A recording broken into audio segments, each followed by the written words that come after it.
अस्सलाम वालेकुम दोस्तों। ईद के मुबारक दिनों में आजकल फ़लस्तीन और इसराइल के बीच में जो हालात चल रहे हैं, मैंने सोचा कि उस पर मैं एक वीडियो बनाऊं। ख़ास करके ये वीडियो बनाने का रीज़न ये था कि मैंने ट्विटर पे जो अपने ओपिनियंस रखे हैं कि आई स्टैंड विद इसराइल, उस पे मुझे बहुत सारा बैकलैश मिला है।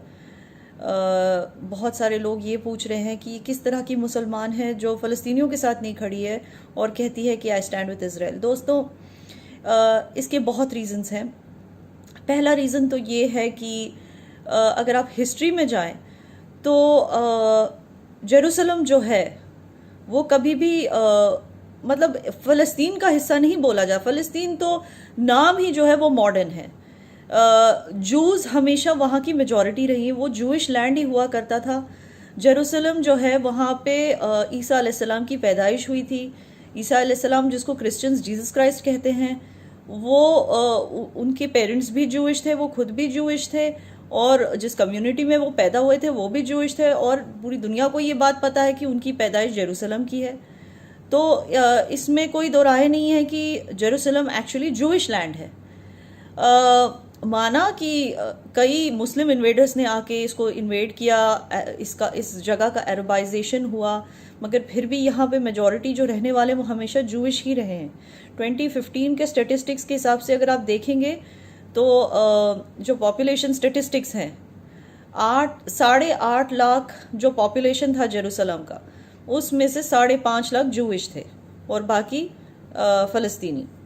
और दोस्तों, अगर इस्लाम की बात करें तो कई सारे मुस्लिम स्कॉलर्स ने भी कहा है कि जो टेंपल माउंट है जिन जूस का, उसका जिक्र कुरान पाक में भी किया गया है, उसका जिक्र कई सारे मुस्लिम स्कॉलर्स ने अपनी पब्लिकेशंस में भी किया है। तो ये एक और एविडेंस है कि पहले से वहाँ पे जूस की सेटलमेंट्स पहले से थी, वो जूइश लैंड ही है।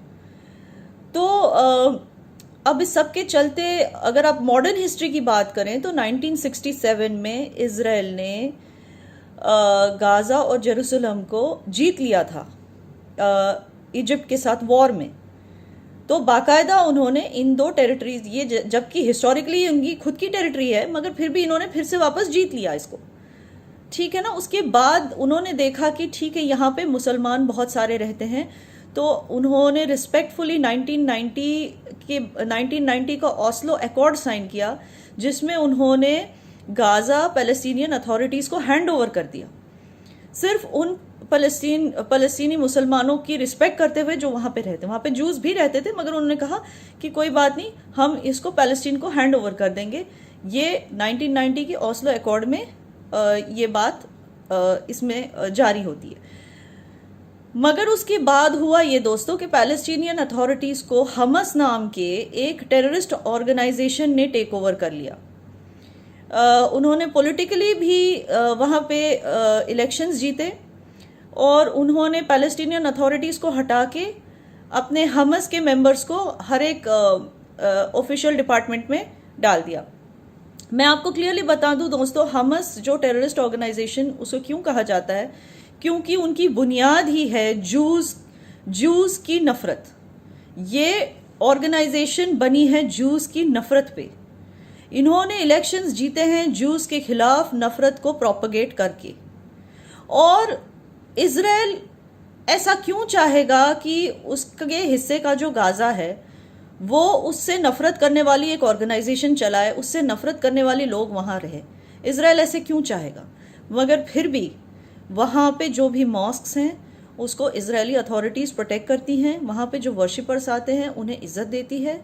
मगर उस दिन जो रमज़ान के आखिरी जुम्मे वाले दिन जो वहाँ पे हादसा हुआ, वो हादसा कुछ ऐसा था कि हमस के कुछ लोग वहाँ पर स्टोन्स ले गए अल अक्सा मॉस्क के अंदर, जो हमारे इस्लाम की 3rd मोस्ट होलीस्ट मॉस्क मानी जाती है, उसके अंदर ले जाकर उन्होंने स्टोन्स रखे।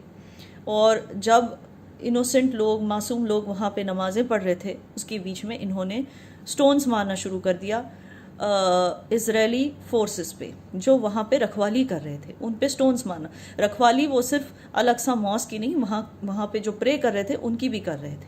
और ऐसे बहुत सारे वीडियोस आपको नेट पे मिलेंगे जहां आप देख पाएंगे कि इजरायली फोर्सेस बूढ़े और बुजुर्ग मुसलमानों को खुद अपने हाथ से पकड़ के स्टेप्स के ऊपर चढ़ा रहे हैं, अलग सा मॉस्क के अंदर ले जा रहे हैं, उनको एस्कॉर्ट करके उनको हेल्प कर रहे हैं, बच्चों को हेल्प कर रहे हैं। आप बहुत सारी ऐसी वीडियोस देख पाएंगे। मगर जब हमस के टेररिस्ट ने, अलग सा मॉस्क ने स्टोन पेल्टिंग शुरू कर दी, तब इजरायली फोर्सेस ने वहाँ पे आके उनसे मॉस्क को खाली करने को कहा। और इस बात को वो वायरल करते जा रहे हैं दुनिया भर में, और ये कहते जा रहे हैं कि ये मुस्लिम कार्ड खेलते जा रहे हैं, और हर एक मुसलमान से कह रहे हैं कि हमारे साथ हमें सपोर्ट करो, हमारे साथ खड़े रहो और इजराइल के खिलाफ आवाज़ उठाओ। तो दोस्तों, हर एक मुसलमान इतना बेवकूफ़ नहीं है कि वो चोर, उचक्कों या किसी रोग टेररिस्ट ऑर्गेनाइजेशन का साथ देगा सिर्फ इसलिए कि वो मुसलमान है। क्योंकि इस्लाम में एक लफ्ज़ आता है हुदूद, और हम अपनी हदें पार नहीं करेंगे। किसी ऐसे को हम सपोर्ट नहीं करेंगे जस्ट बिकॉज वो अपने आप को मुसलमान कहलाता है, मगर वो चोर है या स्टोन पेल्टर है या फसाद करने वाला इंसान है, तो हम उसे सपोर्ट नहीं करेंगे जस्ट बिकॉज वो अपने आप को मुसलमान कहलाता है। और दूसरी बात, जिस तरह का हेट्रेड फ़लस्तीनियों के दिल में है जूस को लेके, उस तरह का हेट्रेड कहीं भी हमारे इस्लामी हमारे मज़हब में या हमारे कुरान में कहीं भी इस तरह का हेट्रेड का जिक्र नहीं किया गया है कि किसी भी जू को इस तरह से हेट करना चाहिए या उनके खिलाफ इंटॉलरेंस दिखानी चाहिए या उनके खिलाफ प्रोपेगेंडा करना चाहिए या किसी भी तरह से मैनिपुलेट करके उनको ज़मीन से बाहर करना चाहिए। इस तरह का कोई भी जिक्र हमारे कुरान पाक में नहीं है, हमारे मज़हब में नहीं है, और ना ही हज़रत रसूलुल्लाह ने ऐसा हमें कभी कोई आदेश दिया था कि अगर मुसलमान हो तो जहाँ तुम्हें जू दिखे उसे उस ज़मीन से हटा दो। तो ये जो हमसे सपोर्ट मांगते हैं, दुनिया भर के मुसलमानों से जो ये सपोर्ट मांगते हैं, आज का जो मुसलमान है, आज का जो पढ़ा लिखा मुसलमान है, जो जानता है एग्जैक्टली कि कुरान में क्या जिक्र किया गया है और क्या नहीं, वो मुसलमान इस तरह के लोगों का साथ कभी नहीं देगा। और इसलिए आज आप देख सकते हैं कि it is not only India but it is also a lot of Arab Nations that stand with Israel. तो दोस्तों, आई होप कि मैंने अपने पॉइंट्स क्लियर कर दिए हैं। Thank you for watching.